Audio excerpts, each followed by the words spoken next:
மேகதாது என்ற இடத்தில் கர்நாடக அரசு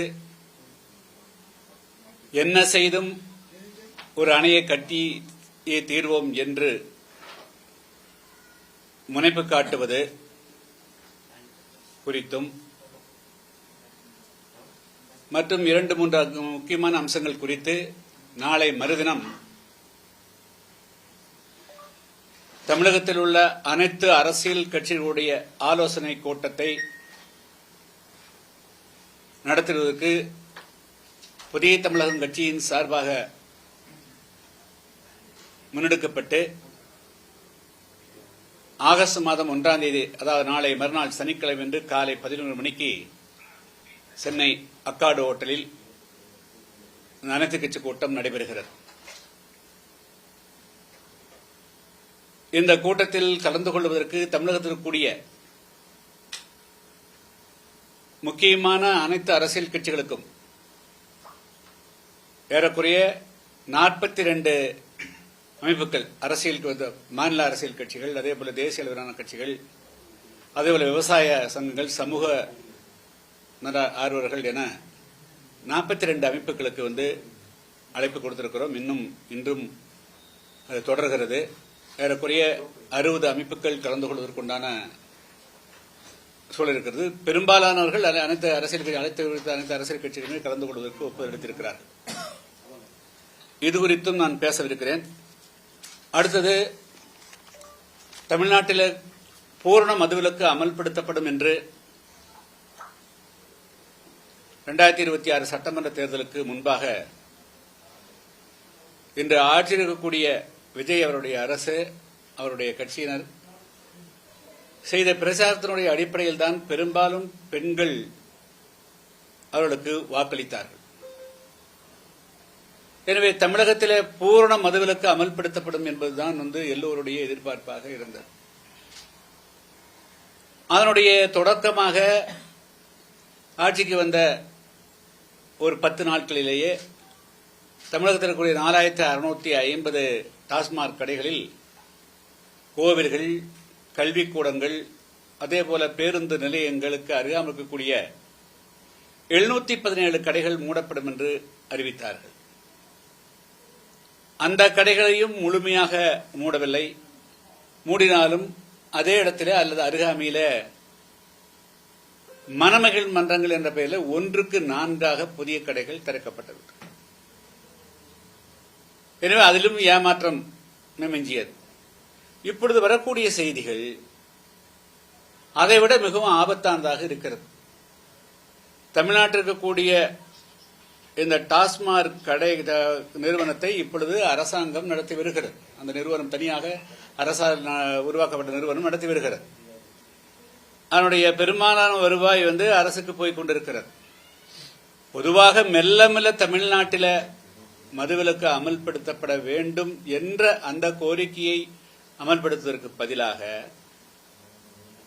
இனிமேல் அதை தனியாருக்கு விடுவதற்குண்டான முயற்சியை மேற்கொள்ளப்பட்டு வருகிறது. இந்த பட்ஜெட்டில் அதற்கான அறிவிப்பு வரும் என்ற செய்திகள் கடந்த ஒரு வாரமாக காலமாக மெல்ல மெல்ல கசிந்து இன்று பெரும்பாலான பத்திரிகைகளில் அது இந்த செய்தி வந்திருக்கிறது. இது எந்த விதத்திலும் சரியானதல்ல என்று சொன்னால், தனியாருக்கு கடைகள் விடுவதன் மூலமாக பல்வேறு விதமான கூடுதல் தீங்குகள், அதாவது இப்பொழுது கடந்த வாரமே இப்படி இருக்கக்கூடிய டாஸ்மாக் கடைகளுக்கு முதல்ல பார் கடையோடு அட்டாச் ஆகியிருந்தது. இப்பொழுது கூடுதலாக 100 மீட்டருக்கு அருகாமையிலேயே பார்கள், அது ஒன்றல்ல எத்தனை வேண்டும் என்றாலும் வைத்துக் கொள்ளலாம் சொன்னாங்க. அதுக்கு பிறகு ரெஸ்டோ பார், உணவகங்களில் பார் நடத்தலாம் என்று சொன்னார்கள். இப்பொழுது நகர்ப்புற சென்னை, கோவை, மதுரை உள்ளிட்ட அதேபோல பேரூராட்சிக்கு மேல் இருக்கக்கூடிய நகர்ப்புற பகுதிகளில் இருக்கக்கூடிய டாஸ்மாக் கடைகளை முற்றாக அரசு நிர்வாகத்தில் எடுத்து தனியாருக்கு கொடுக்கப்பட போவதாக செய்திகள் வருகின்றன. இது உண்மையாக இருக்கும் பட்சத்தில் இது தமிழ்நாடு இங்க இந்த இது மட்டும் இல்ல, கள்ளச்சாராயம் ஆறாக ஓடக்கூடிய வாய்ப்பு இருக்கு. கடந்த காலங்களில் 2013க்கு முன்பாக இந்த டாஸ்மாக் கடை முழுமையாக அரசனுடைய வசத்துக்கு வருவதற்கு முன்பாக எனக்கு தெரிந்த அளவுக்கு தென் மாவட்டங்களில் பல பேர் தனியாக சாராய கடைகளை வைத்து அவர்களே உற்பத்தி செய்து அவர்களே தனியார் கடைகளை விற்றுக் கொண்டிருந்தார்கள். அப்புறம் ஒரு கடைக்கு இன்னொரு கடைக்கு விலை வித்தியாசம் மிகப்பெரிய அளவுக்கு கட்டுப்படுத்த முடியல. இது போல அப்ப தரமற்றதை கொடுத்தாங்க. சோ இது போல பல முறைகேடுகள் கண்ட பிறகுதான் அரசாங்கம் முறைப்படுத்துவதற்காக நீங்க கொண்டு வந்தீங்க. மீண்டும் அந்த கொள்கையிலிருந்து நீங்க ரிவர்ஸ் ஆகி போறது எதை காட்டுது அப்படின்னா, ஒரு பக்கம் ஊழல் ஒழிக்கிறதாக சொல்லிட்டு, ஒரு பக்கம் நல்லது செய்யறதாக சொல்லிட்டு, இப்பொழுது தங்களுடைய அருகாமல் இருக்கக்கூடிய லாட்டரி குடும்பத்துக்கு தனியாக ஒரு தொழிலை ஏற்படுத்தி தருவதற்காக செய்யக்கூடிய ஒரு மிகப்பெரிய மறைமுகமான தவறான செயலோ என்று தோன்றுகிறது.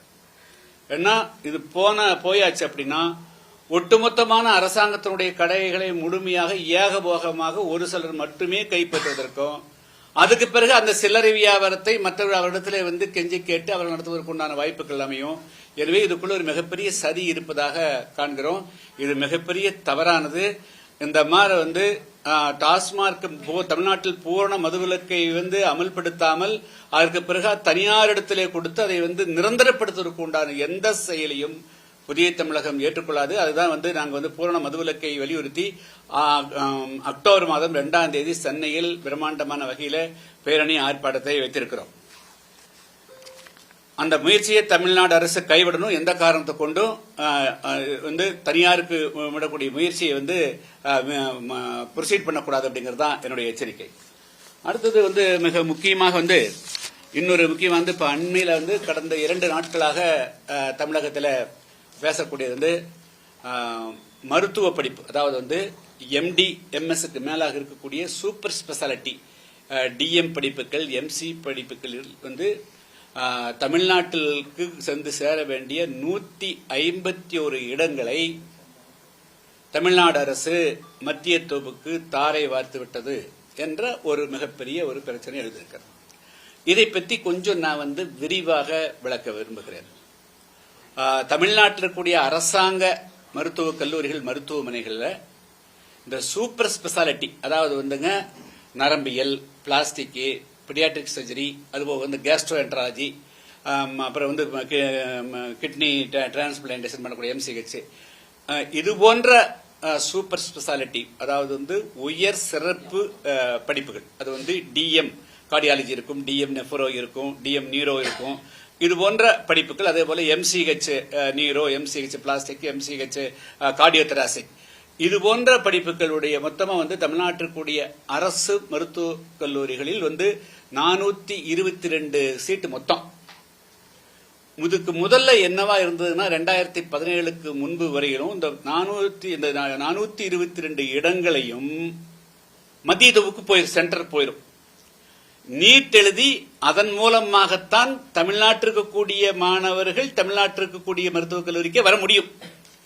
2017க்கு பிறகு அன்று ஆட்சியில் இருந்தவர்கள், அதே போல வெளியிருந்து சில நாடாளுமன்ற உறுப்பினர்கள் வழக்கு தொடுத்து அந்த மொத்த இடத்துல பாதி இடத்தை தமிழ்நாட்டுக்கு கொடுக்கணும் அப்படின்னா 422ல 211 இடம் தமிழ்நாட்டுக்குரிய சர்வீஸ் கேண்டிடேட்ஸ், யாரெல்லாம் அரசாங்க பணிகளில் இருக்கிறார்களோ, உதவி மருத்துவர்கள், பிரைமரி ஹெல்த் சென்டர்ல பணியாற்றக்கூடியவர்கள், தாலுகா மருத்துவமனைகள், அதே போல மற்ற மருத்துவர்கள் பயிலக்கூடியவர்களுக்கு சர்வீஸ் தமிழ்நாடு அரசாங்கத்தில் யாரெல்லாம் வேலை செய்கிறார்களோ அவர்களுக்கு இடம் கொடுக்கணுங்கிற அடிப்படையில் 50% இடங்கள் கொடுக்கப்பட்டது. அப்ப ஏற்கனவே எம்டி முடிச்சு எம்எஸ் முடிச்சுட்டு இருந்தவங்க தமிழ்நாடு அரசாங்கத்தின் கீழ் பணியாற்றி கொண்டிருந்தவர்களுக்கு என்று தமிழ்நாடு சார்பாக போராடி பெறப்பட்ட உரிமை அது. அது என்ன பிரச்சனை அப்படின்னா, இப்பொழுது இந்த ஆண்டு ஒரு சிறிய தவறு நடந்திருக்குது. இந்த 422ல 211 சீட்ல ஒரு 60 பேர் அந்த சீட் எடுத்துட்டாங்க, எல்லாம் ஜாயின் பண்ணிட்டாங்க. இது வழக்கமா ஏப்ரல் மே ஜூன் மாதங்களை தொடங்கி அதுக்கு பிறகு முடிஞ்சிருங்க. அதுல என்ன அப்படின்னா, ஃபர்ஸ்ட் கவுன்சிலிங் நடத்துவாங்க, அதுல கொஞ்சம் பேர் போவாங்க. ஏன்னா இது சர்வீஸ் கேண்டிடேட் அப்படிங்கறதுனால பல பேர் அந்த சூப்பர் ஸ்பெஷாலிட்டியில இந்த நீட் கட் ஆஃப் மார்க், அந்த பார்டர் வச்சுக்கிறாங்க இல்லைங்களா, மினிமம் மார்க்னு, அவங்களுக்கு வந்து போதிய நேரம் கிடைக்காது. ஏன்னா அவங்க வந்து தொடர்ந்து வந்து இப்போ வந்து ஒரு வந்து கோவை மருத்துவக் கல்லூரியிலோ அல்லது பக்கத்தில் இருக்கக்கூடிய ஒரு பிரைமரி ஹெல்த் சென்டர்லயோ எம்டி படித்தவர் பணியாற்றியிருந்தார். அவருக்கு வந்து இந்த பணியும் பார்த்து கொண்டு அந்த நீட் தேர்வுக்கு தங்களை ஆயத்தப்படுத்திக் கொள்வதற்கு உண்டான நேரம் கிடைக்காது. அவங்களால முழு போக்கஸ் பண்ண முடியாது. அதனால வந்து நான் சர்வீஸ் கேண்டிடேட், அதாவது சர்வீஸே இல்லாம எம்டி படிச்சு நேரடியா அப்படியே சூப்பர் ஸ்பெஷாலிட்டி போகக்கூடிய மாறு வந்து இவங்கனால வந்து மதிப்பெண் பெறுவது கொஞ்சம் கஷ்டமாகும். அப்ப அதனால என்ன செய்வாங்க அப்படின்னா அவங்களுக்கு வச்சிருக்கிற கட் ஆஃப் மார்க்ஸை கொஞ்சம் குறைப்பாங்க. அந்த அடிப்படையில் தான் இந்த முறை முதல் ஃபர்ஸ்ட் கவுன்சிலிங்ல ஒரு குறிப்பிட்ட மாணவர்கள் தேர்வு விட்டு போயிட்டாங்க. சரி, இந்த 212 422 இடங்கள் இருக்குதே, இதை வந்து நம்ம ஃபுல்லா நிரப்பணும் அப்படிங்கிற போது அந்த அந்த அதுல வந்து 50% சென்ட்ரல் வரும்போது மீதி இருக்கிற இடத்தை நிரப்பணுங்கிற போது செகண்ட் கவுன்சிலிங்க்கு வந்து போதிய அளவுக்கு மாணவர்கள் இந்த சர்வீஸ் கேண்டிடேட் வராத போது மார்க்கை கொஞ்சம் குறைக்கிறாங்க. அதுல கொஞ்சம் பேர் வந்துடுறாங்க. அது வந்த பிறகும் தேர்ட் கவுன்சிலிங் ஃபோர்த் கவுன்சிலிங் கூட பண்ணணும். ஆனால் தமிழ்நாட்டில் வந்து செலெக்ஷன் கமிட்டியில் இருக்கக்கூடிய ஒரு டெப்டி டைரக்டர் ரேங்கில் இருக்கக்கூடிய ஒரு அதிகாரியினுடைய தவறான நடவடிக்கையின் காரணமாக தேர்ட் கவுன்சிலிங்க்கு மார்க் குறைச்சு தமிழ்நாட்டு சர்வீஸ் இருக்கக்கூடிய கேண்டிடேட்டை தேர்வு செய்வதற்கு பதிலாக இன்னொரு ஃபோர்த் சான்ஸும் கொடுப்பதற்கு பதிலாக அறகுறையாக கவுன்சிலிங் நடத்தி ஃபர்ஸ்ட் கவுன்சிலிங் செகண்ட் கவுன்சிலிங்கோட க்ளோஸ் பண்ணி அதை வந்து உடனடியாக வந்து அதையே சென்ட்ரல் பூலுக்கு அனுப்பிட்டாங்க. இதுதான் வந்து இந்த ஆண்டு நடந்த தவறுகள். அதன் காரணமாகத்தான் நான் சொல்றேன். அதன் காரணமாகத்தான் 151 இடங்கள் காலியாக வேண்டிய நிலை. இன்னும் சொல்ல போனால் தமிழ்நாடு வந்து சூப்பர் ஸ்பெஷாலிட்டிங்கிறது சாதாரணமல்ல. அது தமிழ்நாட்டினுடைய இன்ஃப்ராஸ்ட்ரக்சர் கட்டுமானங்களை வந்து இன்னும் வந்து விரிவுபடுத்த ஸ்பெஷாலிட்டி விரிவுபடுத்துற போது தமிழ்நாட்டுக்கு வந்து நல்ல சேவை செய்வதற்கு மருத்துவர்கள் தேவை. ஒரு ஸ்பெஷாலிட்டி ஒரு டாக்டர் ஒன்னு பார்க்க கூடாது. அவர் வந்து ஒரு தாலுகாவுக்கே அவர் வந்து பணியாற்றுவார், ஒரு மாவட்டத்துக்கே சிறப்பாக பணியாற்றக்கூடியவர். அதனால ஒரு இடம் பார்க்க கூடாது.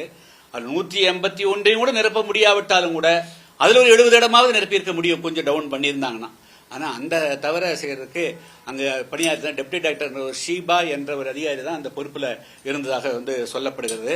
இப்ப அவர் வந்து இடமாற்றிக்கிறாங்க. ஆனா இது ஏன் அந்த அதிகாரி செஞ்சாங்க அப்படிங்கிறது குறித்து வந்து முழுமையாக விசாரணை செஞ்சாதான் வரக்கூடிய காலகட்டங்களில் இது போன்ற தவறுகள் இல்லாமல் இருக்க முடியுங்கிறது தான் என்னுடைய கருத்துங்க. இப்ப இந்த மேகதாது பிரச்சனையை தமிழக அரசோட நிலைப்பாடு எப்படி இருக்கு, எப்படி போகுது? அதாவதுங்க,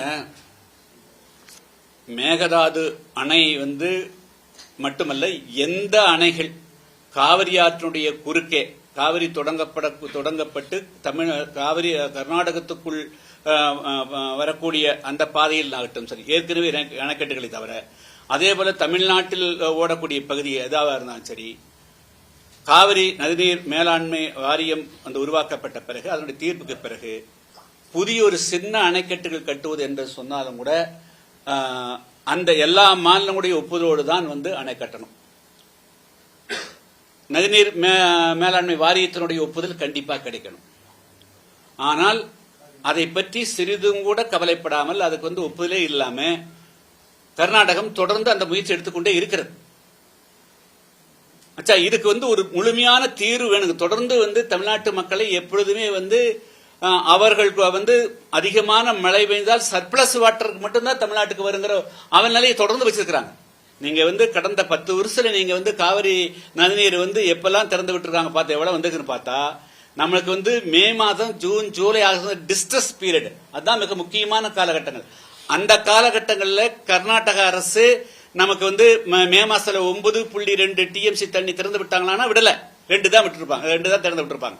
அதேபோல் ஜூன் மாசம் வந்து 14 கொடுக்கணும்னா கொடுத்துருக்க மாட்டாங்க, ஜூலை மாசம் 24 கொடுத்துருக்க மாட்டாங்க. வெரி ரேரா 1 வருஷம் 2 வருஷம் மிக மிஞ்சிய மழை பெஞ்சிருந்தா அந்த நேரத்தில் வந்திருக்குமா தவிர பொதுவாக வந்து அந்த காவிரி நதிநீர் மேலாண்மை வாரியம் அதுவும் ஒழுங்காற்று ஆணையத்தினுடைய படி ஒரு முறை கூட இந்த 10 ஆண்டு காலத்தில் கர்நாடகம் நடந்து கொள்ளவில்லை. எனவே தொடர்ந்து நாம் தமிழ்நாடு வந்து வஞ்சிக்கப்பட்டு வருகிறது. இப்பொழுது என்ன தஞ்சாவூருடைய நிலைமைனா, குறுவை மிக முக்கியமான சாகுபடி, அதாவது குறைந்த காலம். இப்ப அது வந்து இனிமேல் வந்து தண்ணீர் வந்தாலும் கூட ஒன்றும் செய்ய முடியாது. அடுத்தது இப்பொழுது வந்து அந்த பகுதியில வந்து அந்த 3 மாவட்டங்களில் குடிப்பதற்கு கூட தண்ணீர் இல்லாமல் வந்து வறட்சியை வந்து குடிநீருக்காக மக்கள் வந்து போராடக்கூடிய அவல நிலை வந்திருக்குதுங்க. சோ அதனால வந்து இந்த காவிரி நீர் பிரச்சனையில நதிநீர் ஆணையம் அமைக்கப்பட்டு உச்சநீதிமன்றம் தீர்ப்பு கொடுத்த பிறகும் தொடர்ந்து கர்நாடகம் வஞ்சிக்கிறது. அங்க இருக்கக்கூடிய அரசுகள் ஏன் அனைத்து கட்சி கூட்டம் தமிழ்நாட்டில் ஏற்பாடு பண்ணிக்கிறேன்னா, கர்நாடகத்துல காங்கிரஸ் அங்க தேசிய கட்சிகள் தான் மேக்சிமம் ஆட்சிக்கு வருதுங்க. காங்கிரஸ் ஆட்சிக்கு வந்தாலும் காங்கிரஸ் எதிர்கட்சியாக பிஜேபி ரெண்டும் ஒன்றாக இருந்து காவிரி கர்நாடகத்தினுடைய உரிமையை விட்டுக் கொடுக்கறதில்ல அவங்க பாதுகாத்துக்கிறாங்க. பிஜேபி ஆட்சியில் இருந்தாலும் காங்கிரஸ் 2 பேரும் அங்க கூட்டத்தை இருக்கிறாங்க காவிரி நீரை பொறுத்தளவு. ஆனா தமிழ்நாட்டில் தான் நம்ம வந்து ஒன்றுபடாமல் இருக்கிறோம். இந்த ஒரு பலகீனத்தை பயன்படுத்திக் கொண்டு இப்பொழுது வந்து இந்த ஆண்டு ஒட்டுமொத்தமா காவிரியே வந்து ஒரு சொட்டு தண்ணீர் கூட கொடுக்கல. ஆனால் இதுக்கு ஒரு நிரந்தரமான தீர்வு காணும். நம்மளுக்கு வந்து நதிநீர் வாரியம், அதாவது காவிரி மேலாண்மை வாரியம் கொடுத்த அந்த உத்தரவை வந்து இனிமேல் பிழை இல்லாமல் அதை அமலாக்குவதற்கும், அதே போல இந்த மேகதாது அணை கட்டு பிரச்சனைக்கு வந்து நிரந்தரமாக மத்திய அரசு ஒரு தீர்க்கமான ஒரு முடிவை அறிவிக்க வேண்டும். அதற்குண்டான ஒரு நடவடிக்கையை எப்படிப்பட்ட நடவடிக்கை மேற்கொள்ள வேண்டும் என்று அனைத்து அரசியல் கட்சிகளுடைய ஒப்புதலை பெற்று அடுத்த கட்ட நடவடிக்கை போவதற்காகத்தான் நாங்கள் வந்து ஆகஸ்ட் மாதம் 1ஆம் தேதி என்று சென்னையில அந்த அனைத்து கட்சி கூட்டத்தை ஏற்பாடு செய்திருக்கிறோம். இல்லைங்க, தமிழக நாங்க வந்து உங்களுக்கு தெரியும், நானே இங்கேயே வந்து பலமுறை சொல்லிக்கிறேன். அதாவது வந்து தமிழ்நாடு அரசு மெத்தன போக்கை காட்டக்கூடாது. உடனடியாக வந்து தமிழ்நாடு முதலமைச்சருடைய தலைமையிலே வந்து அனைத்து கட்சி கூட்டம்னு சொல்லியிருக்கிறோம். 2வது நாளை, அதாவது 3ஆம் தேதி என்று அவர் வந்து கர்நாடகத்துக்கு செல்வதாக கூட இன்று வரையிலும் செய்திகள் வருகின்றன. அது உண்மையா அது இல்லையாங்கிறது தெரியல. அதாவது பேச்சு எந்த விதம் கர்நாடக அரசோட பேச்சுவார்த்தை என்பது அவசியமற்றது. அது தமிழ்நாட்டுக்கு பாதகத்தான் உருவாக்கும். இப்பொழுது 2 வழி. 1 உச்சநீதிமன்றத்தை அணுகுவது, 2வது காவிரி மேலாண்மை வாரியம் அடுத்த ஒழுங்காற்று ஆணையத்தை அணுகுவது. 2 தான் வழி. அதே போல 3வது வந்து மத்திய அரசுக்கு மிகப்பெரிய அழுத்தம் கொடுக்கணும். இந்த 3ம் செய்யப்பட வேண்டும் என்று சொன்னால் தமிழ்நாட்டில் கூட அனைத்து அரசியல் கட்சிகளும் அரசியல் கருத்துக்களை, அரசியல் வேறுபாடுகளை மறந்துவிட்டு தமிழர்கள் தமிழ்நாட்டு நலன் என்ற அடிப்படையில் ஒற்றை புள்ளியில் அனைத்து அரசியல் கட்சிகளும் இணைய வேண்டும். அதுக்காகத்தான் நான் வந்து 1ஆம் தேதி அன்றைக்கு ஆல் பார்ட்டி மீட்டிங் ஏற்பாடு பண்ணிக்கிறேன். டாஸ்மாக்ல வந்து தனியார் மயம் ஆக்கணுங்கிற மாதிரி ஒன்றும் அறிவிப்பே வரல. அப்படி தனியார் மயம் ஆச்சுன்னா டாஸ்மாக் கடையெல்லாம் நாங்கள் க்ளோஸ் பண்ணிடுறோம் சொல்லி அங்க இருக்கிற நிர்வாகிகளும் அங்க இருக்கிற ஊழியர்களும் சொல்லியிருக்காங்க. இல்லைங்க, அதாவது நான் வந்து இன்று பத்திரிகையில மிக முக்கியமான பத்திரிகையெல்லாம் செய்தி வந்திருக்குது. இந்த செய்தி உண்மையா இருக்கக்கூடாது. ஏன்னா ஒன்றொன்றா கசியுதுங்க. அச்சா, இப்படி அரசாங்கத்தினுடைய ஒரு செயல்பாடுகள் வந்து இது மாதிரி வந்து மக்களை வந்து ஒரு அதிருப்தி உண்டாக்குற மாதிரி செய்யக்கூடாது. கிளாரிட்டியா இருக்கணும். அதாவது நீங்க வந்து ஆட்சிக்கு வருவதற்கு முன்பாக இன்றைய ஆட்சியில் இருக்கக்கூடிய கட்சியினுடைய தொண்டர்கள் வீடு வீடாக சென்று தாய்மானத்தில் சென்று இது மாதிரி அண்ணா விஜய் அண்ணா ஆட்சிக்கு வந்தா தமிழ்நாட்டில் பூரண மதுவிலக்கு அமல்படுத்தப்படும் என்ற வாக்குறுதிக்கு பிறகுதான் ஓட்டு போட்டிருக்காங்க. நீங்க அதுலதான் உறுதியா இருக்கணும். தவிர அதுக்கு பிறகு தினம் எப்படி கசி ஒரு பத்திரிகை சும்மா எப்படி போடுவாங்க, ஆதாரம் எல்லாம் போடுவாங்க. அவரிடத்தில் ஏதோ ஒரு ஆதாரம் இல்லாமல் அவர் எப்படி வந்து முழுப்பக்க தமிழ்நாடு எங்கு வந்து கொட்டையத்தில் போட முடியும்? பூரண மதுவிலக்கு சாத்தியமா தமிழ்நாட்டில்? இல்ல, அதாவது சாத்தியம் இல்லாத என்று சொல்லி ஏன் பீகார்ல வந்து சாத்தியமா இருக்குது, குஜராத்தில் சாத்தியமா இருக்குது, ஏன் தமிழ்நாட்டில் சாத்தியம் இல்லாத முடியும்? கண்டிப்பாக சாத்தியம். ஆகஸ்ட் 3ஆம் தேதி தமிழக முதல்வர் விஜய் வந்து காவிரி இல்லைங்க, அதாங்க அது வந்து இன்னும் உறுதிப்படுத்தப்படலைங்க. அதனால நாங்கள் 1ஆம் தேதி வச்சிருக்கிறோம். நீங்க அந்த மாதிரி வந்து நீங்க வந்து எந்த விதம் அந்த கடந்த காலத்தில் எம்ஜிஆர் அவர்கள் போனாரு அப்படின்னு சொன்னா அது அந்த கடந்த காலங்கள் வேற, இன்றைய காலகட்டம். அன்னைக்கு வந்து காவிரி நதிநீர் மேலாண்மை வாரியம் உருவாக்கப்படாத காலகட்டம். சுப்ரீம் கோர்ட் வந்து நமக்கு தண்ணீர் வந்து 177.2 எம்சிங்கிறது நிர்ணயம் செய்யாத காலகட்டம். அன்றிருந்த காலகட்டம் வேற. இன்னைக்கு வந்து நமக்கு வந்து பிளாக் அண்ட் ஒயிட்ல கான்ஸ்டியூஷனா வந்துருச்சு. அப்ப அதுக்கு பிறகு அதைத்தான் பெறணும். தவிர மீண்டும் பேச்சுவார்த்தைக்கு போக வேண்டிய அவசியம் இல்லை. பேச்சுவார்த்தைக்கு போவதன் மூலமாக நாம் அதை நீர்த்து போகத்தான் வைக்குமே தவிர அதன் மூலமாக முன்னேற்றம் வராது.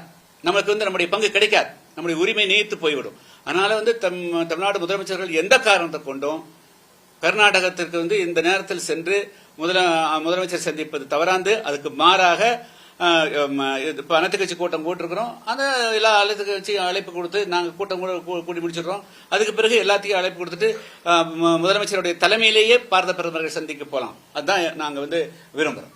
அந்த கூட்டத்தில் தமிழக வெற்றி கழகம் யாராவது வராங்களா இல்ல உங்களுக்குள்ளேயே? இல்ல நாங்க வந்து எங்களுக்கு இப்ப வந்து எந்த விதமான அரசியல் பாகுபாடுமே இல்லை. ஒரே புள்ளியில தமிழ்நாட்டினுடைய நலன், காவிரியினுடைய பங்கு நம்மளுக்கு சரியா வரணும். அதுல வந்து எல்லா அரசியல் கட்சிகளும் தான் அழைப்பு கொடுத்துக்கிறாங்க. கர்நாடக தேர்தலை மையப்படுத்தி தான் பாஜக மேகதாது அணையை கட்டுறதுக்கான முயற்சியில மேற்கொண்டு இருக்காங்க அப்படின்னு சொல்றாங்க. இல்ல நம்ம வந்து டைவர்ட் இப்போ உண்டாங்க. நான் முதலே சொல்லிட்டேன், தமிழ்நாட்டு கர்நாடகத்தை பொறுத்தளவு பிஜேபி ஆட்சியில் இருந்தால் காங்கிரசும் பிஜேபியும் சேர்ந்து கர்நாடகத்தின் நலனை பாதுகாக்கிறார்கள். காங்கிரஸ் ஆட்சியில் இருந்தாலும் பிஜேபி வந்து அரசியல் பார்க்காம காங்கிரஸோடு கைகோத்தான் கர்நாடகத்தோட நலனை பாதுகாக்கிறது. தமிழ்நாட்டில் தான் அப்படிப்பட்ட ஒரு நிலை இல்லாத நிலை இருக்கிறது. எனவே தமிழ்நாட்டில் நாம வந்து அங்க தேசிய பாஜக கட்சியோ காங்கிரஸ் கட்சியோ அந்த தேசியங்கிறதெல்லாம் விட்டு போட்டு கர்நாடக அளவுக்கான கட்சியா மாறிடுறாங்க. தமிழ்நாட்டில் தான் அந்த மாற வந்து ஒரு ஒற்றுமையோ ஒரு உணர்வு இல்லாமல் இருக்கிறார்கள். எனவே கர்நாடகத்தை பார்த்தாவது தமிழ்நாட்டிற்கு கூடிய அனைத்து அரசியல் கட்சிகளும் தமிழ்நாட்டினுடைய நலனை பாதுகாப்பதற்கு ஒன்றுபடணும். நீங்க தேசிய கட்சியா செயல்படாதீங்க, இங்க வந்தோன்னு மாநில கட்சியா மாறுங்க. கர்நாடகத்தில் இருக்கிற பிஜேபி எப்படி இருக்குமோ, கர்நாடகத்தில் இருக்கிற காங்கிரஸ் எப்படி இருக்கிறதோ, அதே போல தமிழ்நாட்டிற்கு கூடிய காங்கிரஸ் கட்சி, பிஜேபி கட்சி, பிற தேசிய கட்சிகளும் தமிழ்நாட்டுடைய நலனை பிரதிபலிக்கக்கூடிய வகையில ஒன்றுபட்டு செயல்படணும். இதுதான் வெற்றி கழகத்துல காங்கிரஸ் இருக்குது. காங்கிரஸ் இருந்தும் அங்க சொன்னாலும் கேட்கறது இல்லையே சார். நான் தான் சொல்றேன், இங்க வந்து தமிழ்நாட்டுடைய நலனை முன்னிறுத்தித்தான் அது காங்கிரஸ் கட்சியோ பிஜேபியோ அல்லது வேற எந்த கட்சியும் செயல்படணும்.